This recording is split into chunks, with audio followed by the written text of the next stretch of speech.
Well, hello. I'm at Medicine Rock State Park near Ekalaka, Montana. We're going to do a little pens on the road. I am dressed up in this awful heavy coat. It's heavy, it's too warm for this coat because I'm doing, well, a video. That's also the reason I'm not shaved. But by the time you see this, don't worry, I'm shaved. The video will have been made but not released. It's coming actually next week, so look forward to that. But I'm hoping on this little pens on the road, since I've taken you to Medicine Rocks before, I'm going to take you to Ekalaka, and if the daylight holds, Camp Crook, South Dakota. So let's get on the road.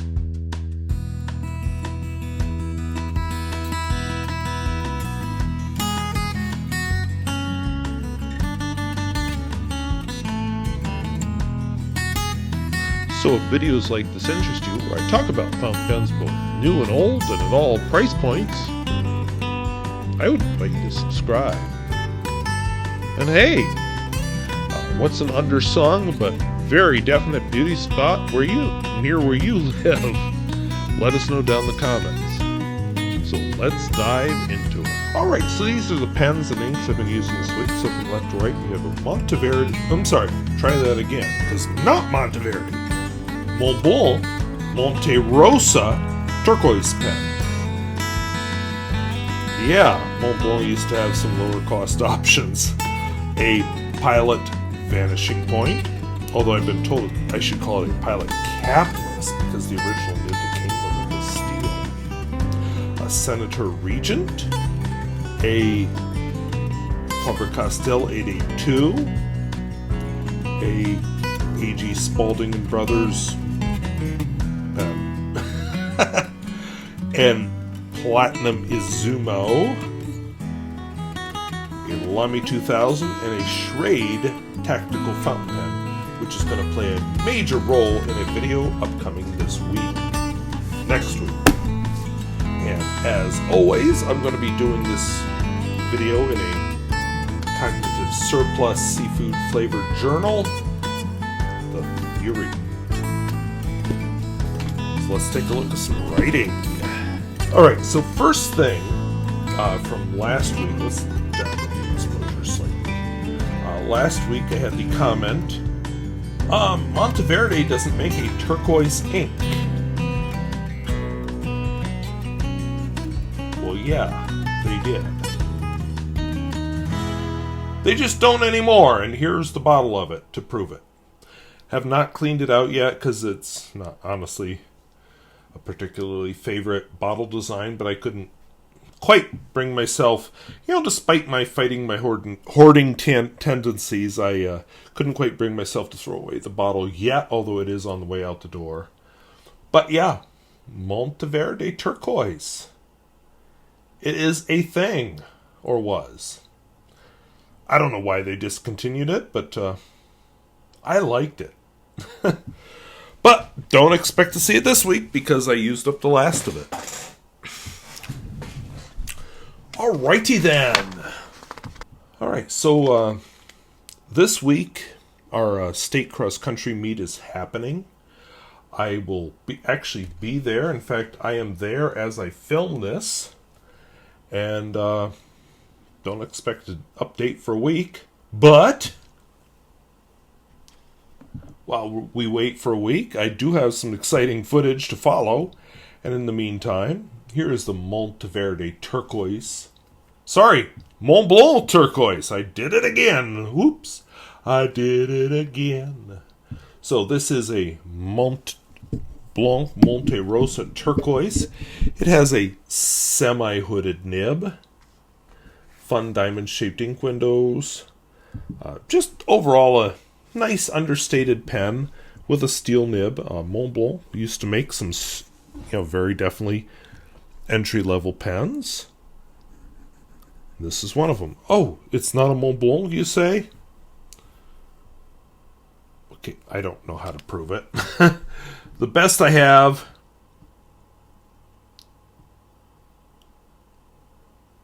Monte Rosa, Germany. And look it up in history. That's a Montblanc brand. So this is a Montblanc. Doesn't even have a star. Monte Rosa. Turquoise. Which I bought from Proto Pens, which is a very interesting pen retailer. No, sometimes they go for a while and I just think boring, boring, boring, and then they bring in the most fascinating pens, so I always keep coming back to them. So the ink in this is obviously not the Monteverde turquoise because I used it up, but this is Lamy turquoise, which is I like Lamy inks. Just overall, these are good inks. They behave well on even difficult paper.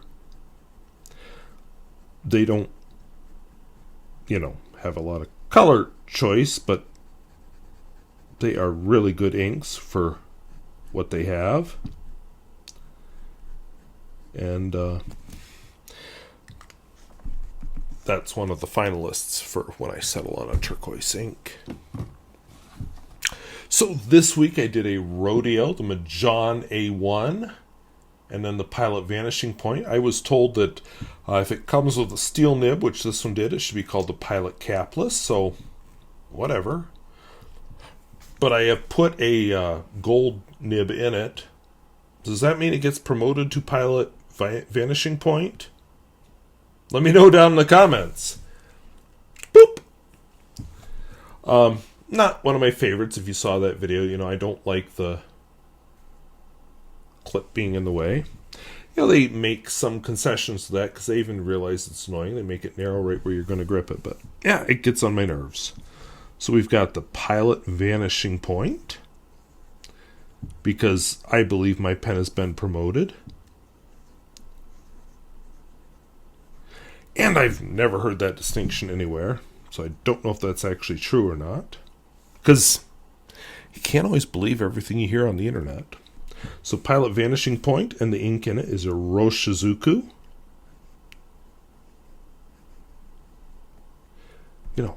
Give your citation. Asa-Gao.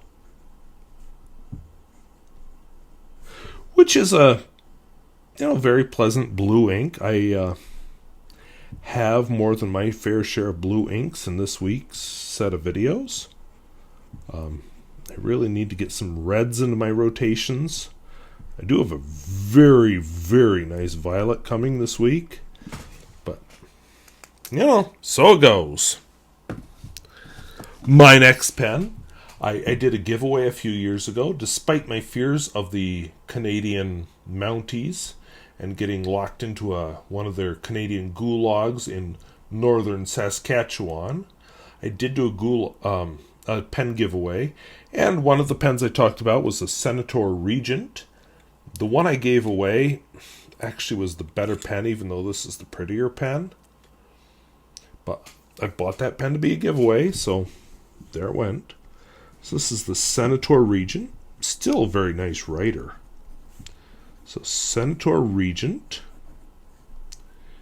The nib size is a medium. The ink in it. Okay, so that's not a problem I usually have with this pen, so not sure what's up with that. Senator Regent, so this is Herbin.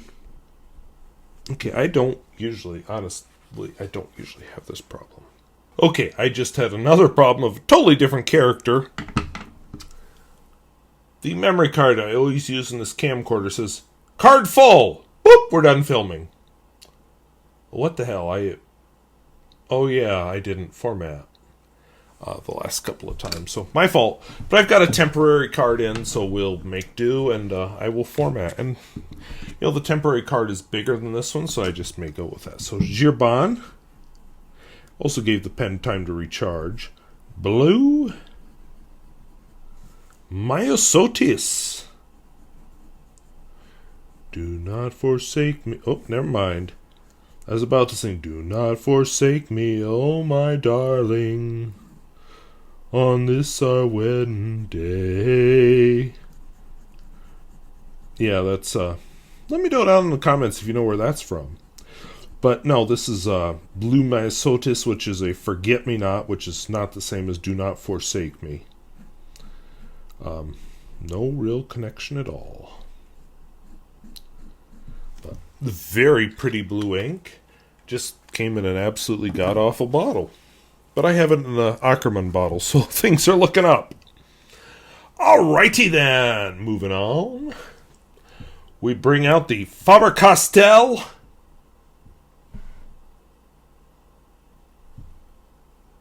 Well, this sucks. I thought I did really well with the lighting until I tried doing that. And this is an 882 extra fine. I don't know much about this brand, but Faber Castell. Oops, Faber Castell 882. Ooh, look at that flex. Yeah, I'm flexing on you. Extra fine, and this is Pelikan 4001 Violet.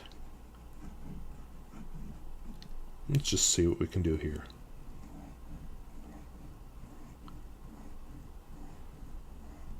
Always go slower when flexing. Okay, that was sexy. What? You can say that on YouTube? Yeah, I just did. Don't worry. What's coming after the pens is totally different character altogether.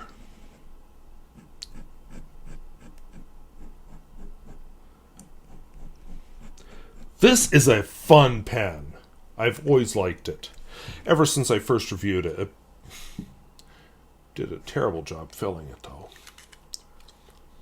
I don't know, is that a Faber Castell attempt to be a bird splat? Nothing here. And then we get another luxury brand. This is A.G. Spalding and Brothers. That's it. That's all you get. A.G. Spalding and Brothers pen.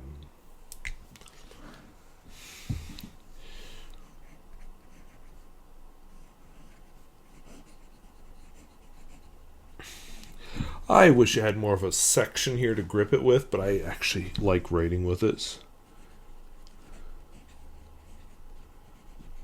So this has a medium nib on it, and the ink in it is Herbin. Whoops. J. Herbin.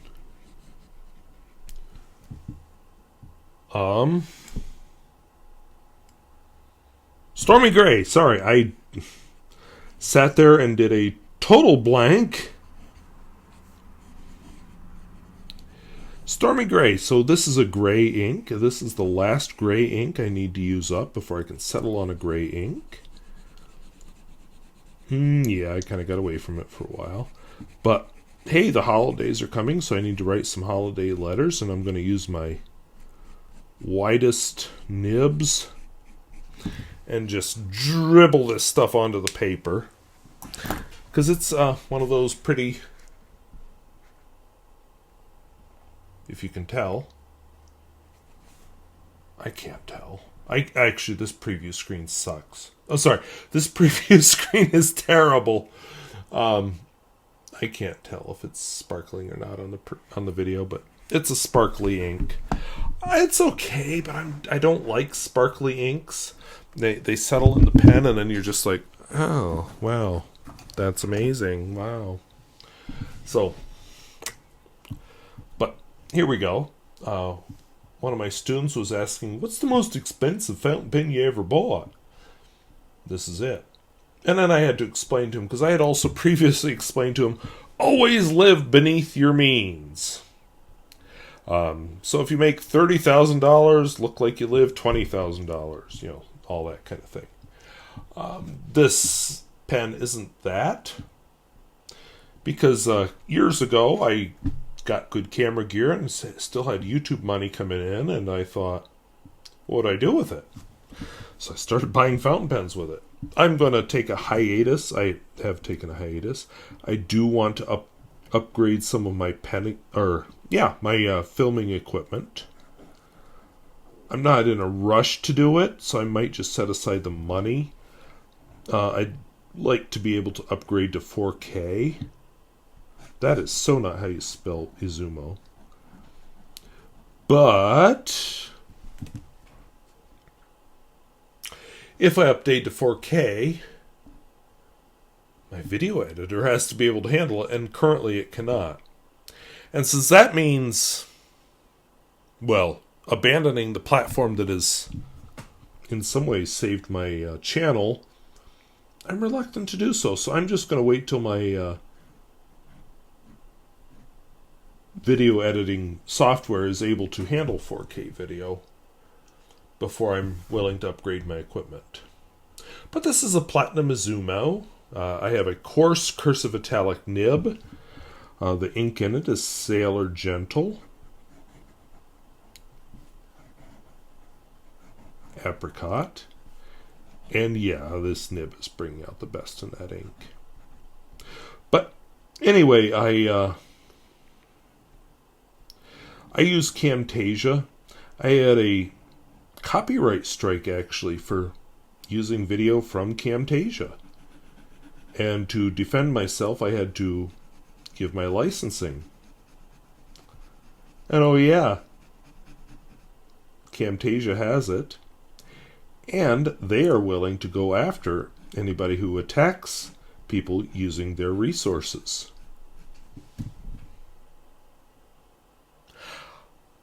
I had no claim. I had no trouble after that. And so that alone has made me very loyal to Camtasia's video editing platform. Is it the best? No. Do I use other video editing software for certain features? Yeah. But holy cow, that turned me into a loyalist to Camtasia. And I originally bought Camtasia thinking, oh, this will be great teaching software. Then we had a pandemic where we were all stuck at home, and I was using it for that. And yeah, I've grown irrationally attached to Camtasia, but I really like it. So that's coming out of nowhere. I'm not doing an advertisement for Camtasia. They haven't paid me. But wow, am I loyal, even though I know the shortcomings of the software. Oh, I see I need to fill this one. Even though I know the shortcomings of the software. So this is my Lamy 2000, the pen that comes with me to school every day. And I have a Lamy 2000 lookalike coming this week. Or not this week, but in the next few weeks. So we'll see how I like it then. But Lamy 2000, fine. I have Omas black in it. A discontinued ink, it's getting low. I expect that before Christmas, the bottle will be empty. Just like that Monteverde turquoise bottle I showed you. And at that point, I'll clean this pen out. And then I'll start working on another bottle of black ink. But the important thing is,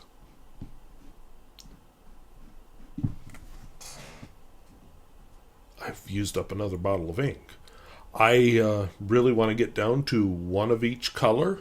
Those certain colors I like, and tack with the rest of them. And not have other inks. I want to have a small collection of inks that I use. I'm not quite there with my fountain pens or my typewriters, but my inks, I am there. So, working on it, not there yet. My final pen, which is going to be a treat in this upcoming week, I'm going to do a revisit, which I call Survivor pens. And in this video, it's going to be more Survivor than normal. This is a Schrade tactical fountain pen. Yeah, we're going to do tactical with fountain pens. So if you ever watch their advertisements for anybody who's tactical, it's always a really deep-voiced, masculine man who's got a beard. And we're going to play some hipped-up music that's got that there electric guitar and a lot of drums so we can sound all masculine and stuff. Roar! And, then they'll talk about the vests with how many pockets they have, or Look at this cool flashlight. It's so bright. Oh my gosh. And this is a tactical fountain pen. So I always do a video. It somehow turned into every election year. Yeah, it's an election year. Where I talk about, anyway, you can just wait till it comes out this coming week to find out if you aren't used to this channel. My dark sense of humor, because it is going to be a dark video. I had a few people say, oh, yeah, that's really dark, because I did send it to some people for some suggestions. And yeah, I lightened it a bit, thanks to their suggestions, but it's dark. Dark humor. Dark humor isn't the kind of humor you always laugh at. You're just always like, oh, this is happening. So yeah, expect some dark humor in the coming week. I'm going to film some final seconds of B-roll footage for it this weekend. Like I said, I'm going to the state cross-country meet. And let's just say there are suitable abandoned towns on the way for really dark B-roll footage. But the rest of this video isn't going to be dark B-roll. The rest of this video is going to be happy light video of beautiful scenery. If, in a drought, but get over it. So, let's take a look at some drought-ridden... Oops, excuse me. Hiccups are suddenly hitting me. Let's take a look at some drought-ridden scenery. So I promised some scenery. Here I am headed south on Highway 7 into Ekalaka, Montana, a town of about 400, which lies just over this rise here. Ekalaka was named for a Sioux woman, Ekalaka, although it's spelled with an I-J at the beginning instead of an E. But she was the wife of David Harrison Russell, who was a scout at the time. He had a ranch, and actually the town was created by him on the edge of his ranch. There was a man named Carter, I'm getting this from Wikipedia, but he bogged down in the mud in the spring of 1885, opened a saloon, and is credited with saying, any place in Montana is a good place to open a saloon. And the site became a trade center for cattle ranchers and shepherds. He also put up some houses to house freight workers and hunters who ran the local freight line, and I don't mean railroad. So the Wikipedia entry does not mention this, but the rail never came to this county seat. And, by the way, the county is Carter County, named for the gentleman who started the saloon. So it is a town of about 400 people. It is pretty far off. I mean, it's 35 miles south of Baker, Montana. And it used to be when you went south of town, the pavement would stop. So this was like the last outpost.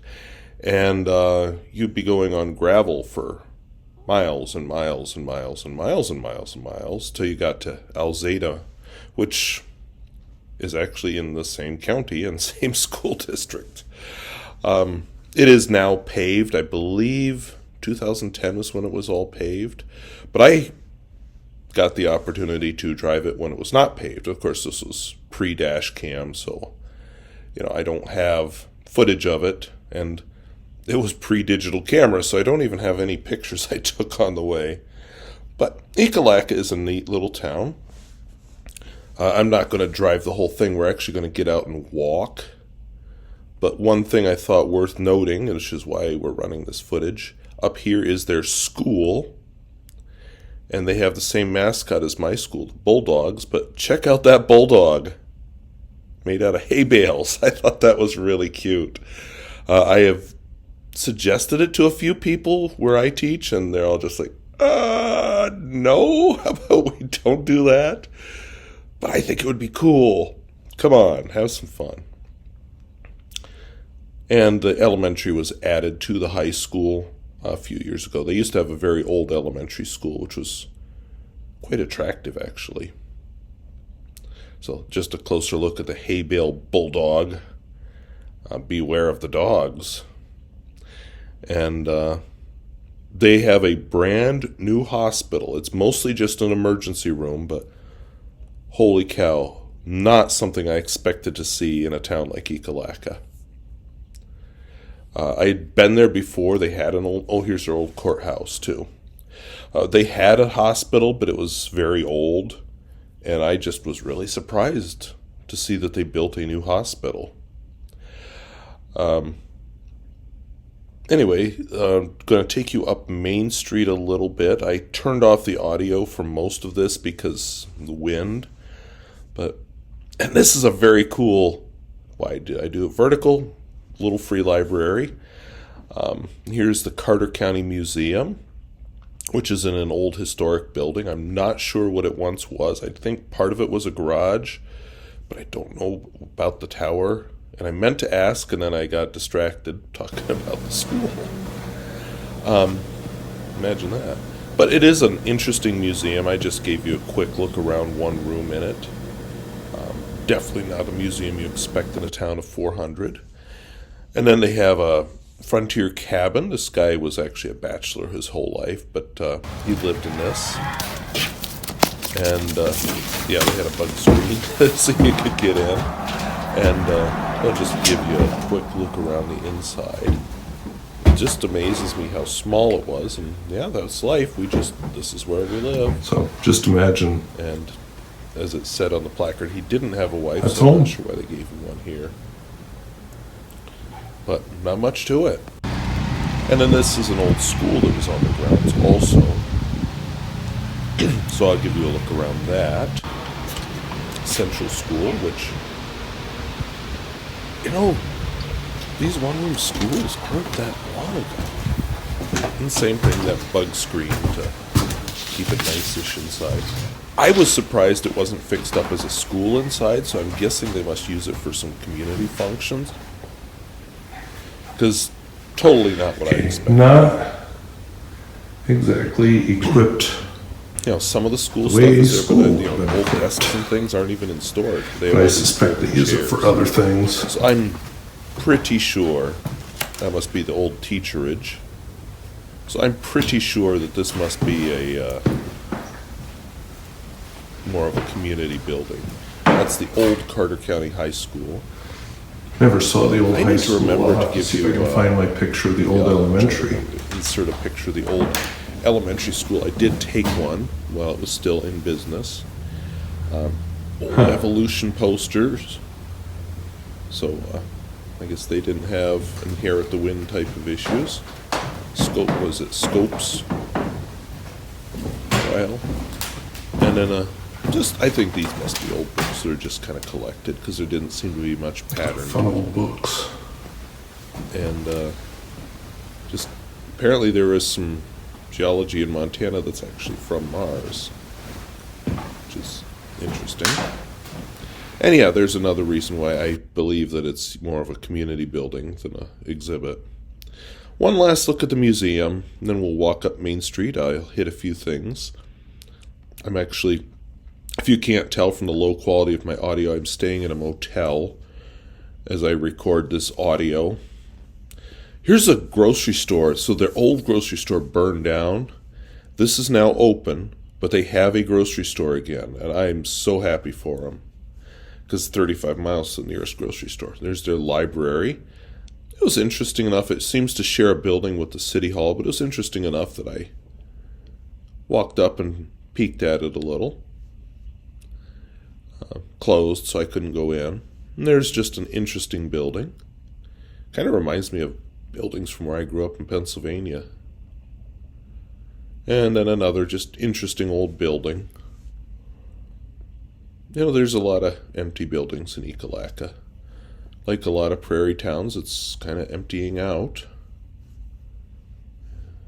Old mural. I think the people that are there are pretty dedicated, but like the person I was talking to, they're struggling hardcore to find teachers and can't get them to stay long. We'll just take one last look up Main Street, and then we will get on the road to some more of this beautiful scenery I promised you. So then I headed south out of Ekalaka, well, south-ish, on Highway 323, Montana State Highway 323. Montana State Highway 323 connects with the town of Alzada, and this is the highway which I said turned to gravel. So I got about, when I did this back in 2004 or 2003, something like that, about 10 miles on, the road turned to gravel. I know when I moved to this area in 2006, it was still gravel. And then in, I guess 2010, it was turned to pavement all the way to Alzada. So, yeah, it ends up climbing into the Custer National Forest for a while. Very scenic and some very expensive homes in there. There's hiking trails and recreational opportunities that I need to do better exploring. And then on the other side, it drops back down into the prairie, and I went quite a ways south in the prairie, but I was looking for a specific road. And that specific road, of course, was supposed to lead me to Camp Crook, South Dakota. But I'm running this bit extra long here because I just wanted to point out that elevation makes the difference. Down in the prairie, you don't have the trees. Up high, you do. And just kind of a interesting thing about life in the West. North Dakota, where I live, most of the forests are on like north slopes. Yeah, we have them. Maybe not as extensive as a Pennsylvania or Vermont, but we do have forests. But anyway, you can see how quickly you just drop out of it. Years ago, I took a neat photo looking back the other way. Well, it seems so neat now. Not so much. It seemed so neat then because I had my first digital camera. But anyway, it looked back on the cliffs that I just came down. So with this trip, you always feel like, oh, I'm coming south a long ways. I've missed my turnoff. I'm going to end up in Alzada. But no, then you find it just as you're about to give up. So this is where you turn off to go to Camp Crook. Yeah, cattle guards, because they don't like to walk across those, apparently. I guess if you have hooves, you don't want to walk across them. It'll grate. And I don't know what that sign was. It had been so shot up that I hope it wasn't important. But we're going to head into the Custer National Forest now, just a bit. One thing worth noting, I saw a lot of, and I didn't photograph one, and I wish I would have, a lot of orange no trespassing signs, but then they would say no NFS access, which NFS stands for National Forest Service. So I was talking to a guy who lives not there, but kind of southeastern Montana. I don't want to give away his anonymity, but he was telling me about how there is National Forest Service land, and the only way to get to it is through private land. Which is weird to me. You know, why would you have public land that you can't get to except by trespassing? So, yeah, apparently that's what these signs are about, is people will go up these, people's driveways and cut across private land to get to National Forest Service land. Didn't know, but that explained the signs. Okay, so this is kind of hard to show, but I am between Ekalaka and Camp Crook. You can see a long ways. And, oh yeah, I'm in Custer National Forest. One thing that's a bit unusual for this part of the country that you'll find, the abandoned buildings, some of the old buildings in Ekalaka and Camp Crook, which we haven't gotten to yet, is the use of log cabin type construction. Well, they've got the logs. Look at them all growing. In fact, one time driving this route, I even met a logging truck going the other way. So, yeah, you will see log cabin type construction. But taking this route, it's not a very long period of time while you're in the trees. Before long, you are in the prairie again. Very rolling prairie, and the trees are often off in the distance, so you're never very far from them. Eventually, as you're starting to wonder if you're really lost and reevaluating your life choices about taking a drive way out in the middle of nowhere in an elderly Toyota Camry, you run across this sign in the middle of flippin' nowhere.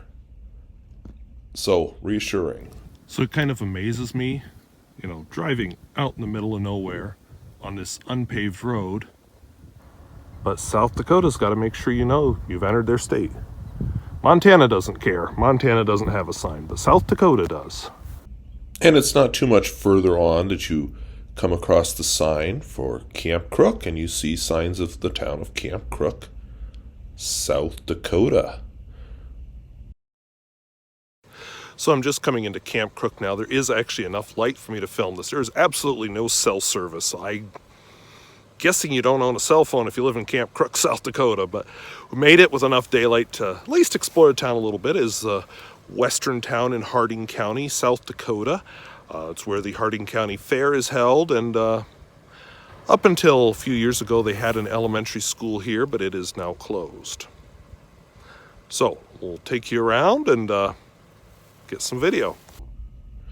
So Camp Crook is a town of about 60 people. It is the only town in South Dakota that is west of the Little Missouri River. And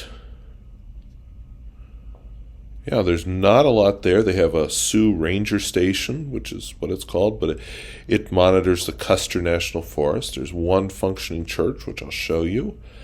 A bar, looked like an abandoned bar. Till a few years ago, there used to be an elementary school here.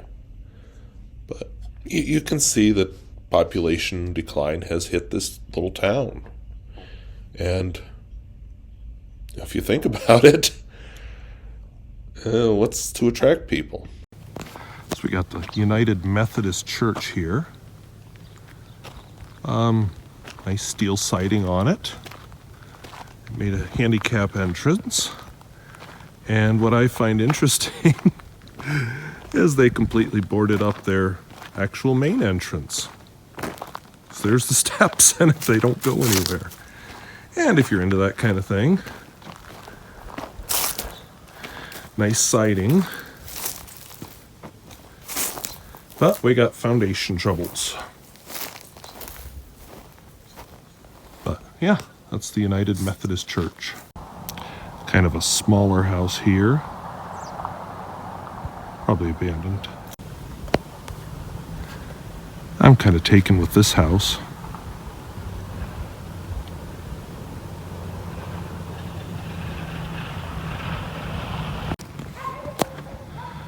Okay, so I'm guessing old school, not old church.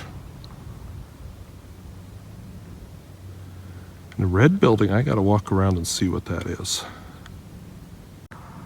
Okay, I'm leaning toward abandoned church, possibly a part-time residence. I don't know what that is.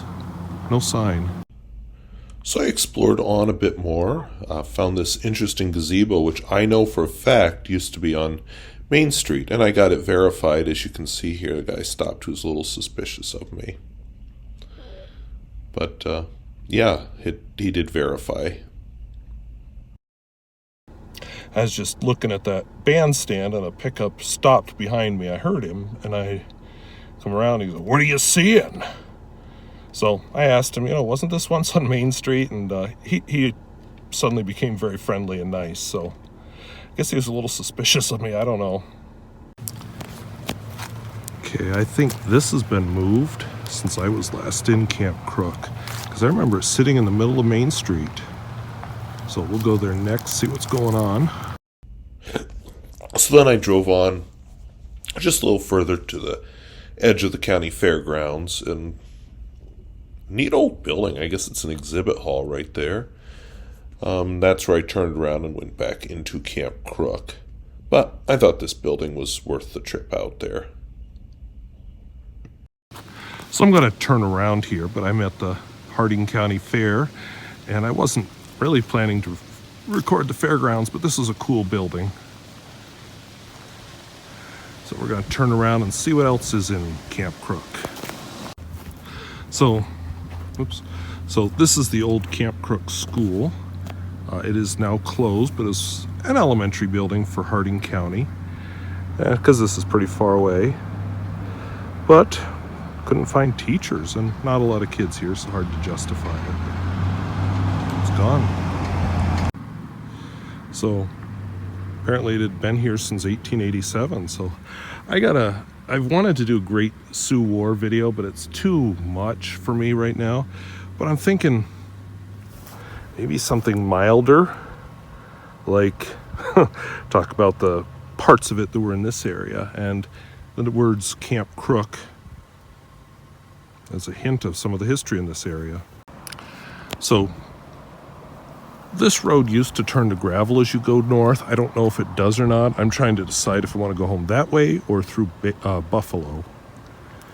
But mostly Camp Crook is unpaved streets. Here we're looking toward Main Street, which is where I'm headed next. And yeah, that gazebo used to sit in the middle of Main Street. I know I have a picture of it, so I'll have to find it and fit it in here. So I don't know what this used to be, but I thought it was an interesting old building just off of Main Street in Camp Crook. It looks abandoned, but not too long ago. Okay, pause the video if you want to read about Camp Crook. But yeah, it was named after General George Crook. So I was talking to a lady in Ekalaka who was very disappointed that this bar is closed. It's not very often you see a bar advertised as family friendly, but I guess it was. Looks like it was housed in a neat old building. But I imagine in a town of 60 people, it's hard to keep it open. The corner bar's looking pretty lively though.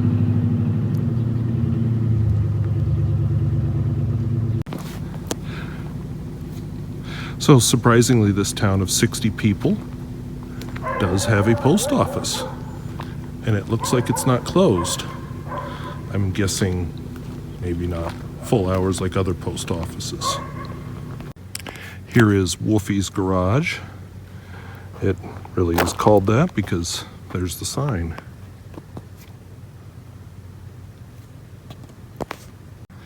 And yes, very dry here. It's even drier here than where I live. It'd be easy to get a fire going. Hard to put out. So apparently we have an entrepreneur getting business going here. So good. That's how you keep a town alive. And of course we have the U.S. Forest Service here. There's a lot of Forest Service land around. I saw a bunch of no trespassing signs that say no National Forest Service access. So not sure what that all is about. Fire station. And it, of course, it's the Sioux Ranger District, Custer National Forest.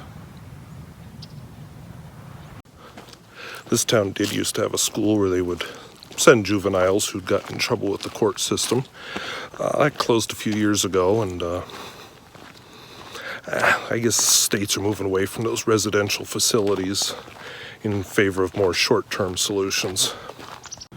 So Wolfie's Garage does have groceries. It says it's open from 7 a.m. to 7 p.m., closed on Sundays, but it's not 7 p.m. and it's closed right now, so I'm guessing they also close early on Saturdays.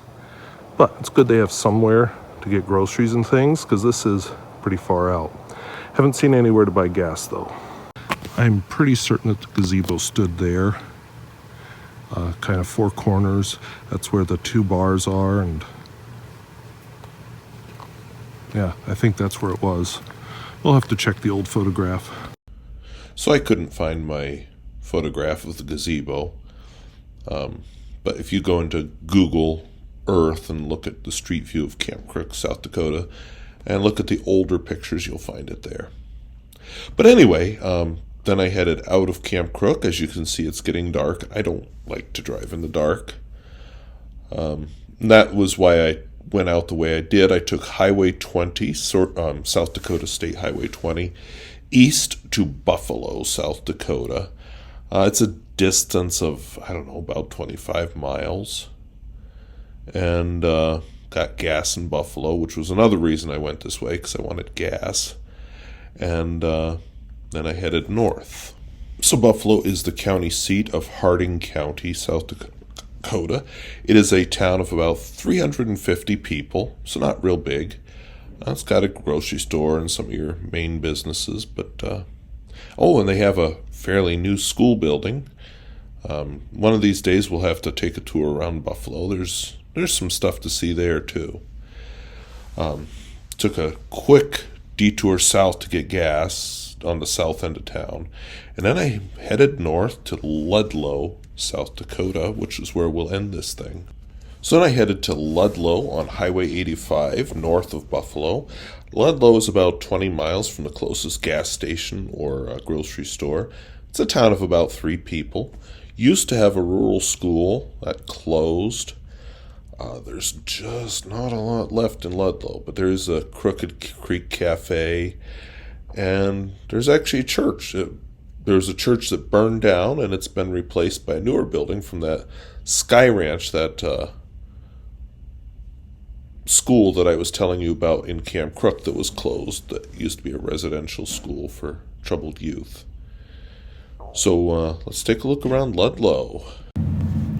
Thought we could wrap this little trip up here in Ludlow, South Dakota. This is the old Ludlow school, like the one in Camp Crook. It is now closed.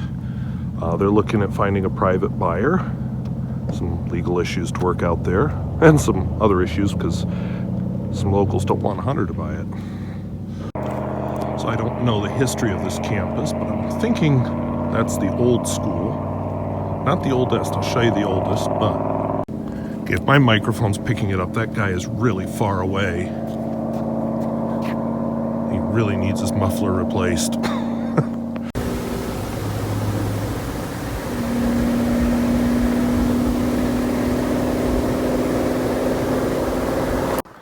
So there isn't much to Ludlow.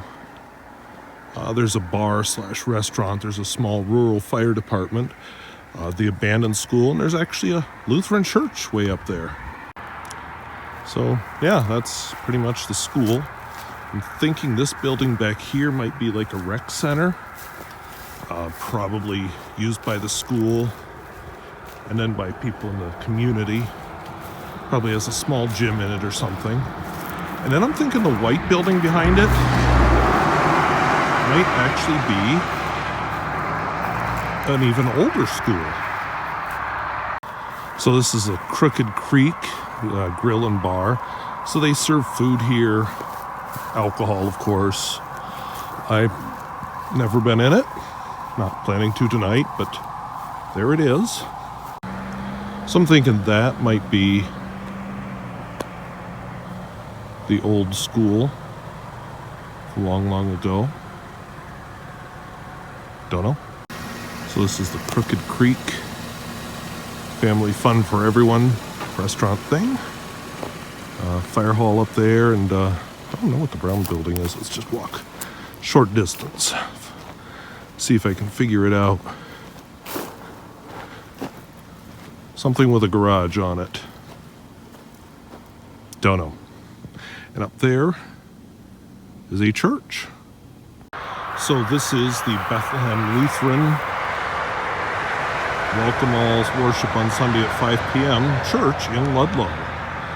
This church actually used to be at the Sky Ranch that I mentioned that used to be in Camp Crook, but when that closed, it was moved here. I'm not sure how they got away with the religious thing, but, you know. So I dialed down the exposure of me because I wanted that behind me. So I want to thank you for coming with me on this voyage through Montana and South Dakota. I'm headed home now. I bought a gross piece of gas station pizza for supper because I won't get home in time to cook. So thank you for watching. And if videos like this interest you, where I talk about fountain pens both new and old and at all price points, I would invite you to subscribe. And hey, what do you think? You jealous? Let me know down in the comments. So I want to thank you all for watching and talk to you later.